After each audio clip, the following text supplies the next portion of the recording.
توبہ توبہ. کبھی ناقص غذاؤں سے بھی حافظہ کمزور ہو جاتا ہے،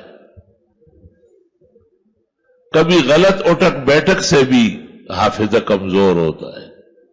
بڑے عالموں سے، اونچے درجے کے فقہاء سے تعلق رکھنے سے حافظہ قوی ہو جاتا ہے.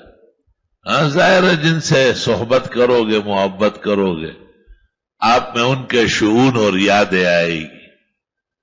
ہاں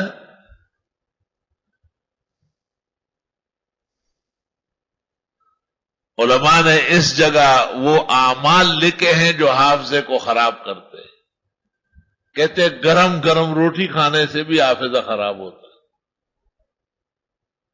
بعض علماء نے چائے پر اعتراض کیا ہے کہ یہ گرم پیا جاتا ہے.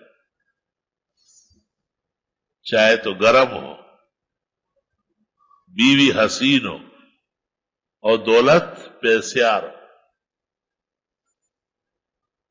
چائے ٹھنڈی جیسے بدشکل بنگڑی والے سروادو کھول بلا گئی سر. اور دولت کم ہو تو زندگی آرمان کی گزرے گی. آرمان کی نہیں گزرنا چاہیے بلکہ مرادوں کی ہونا چاہیے. تو کچھ چیزیں ایسی بھی ہیں جو حفظ کو نقصان دیتی ہے اور کچھ عجائب و غرائب بھی ہیں. مثلا امام ابو حنیفہ شاگردوں کو کہتے تھے کہ سیب نہ کھایا کرو. سیب نہ کھاؤ، التا بھائی کوٹوال ادری گی، التا بھائی افغانے ادری گی، بولی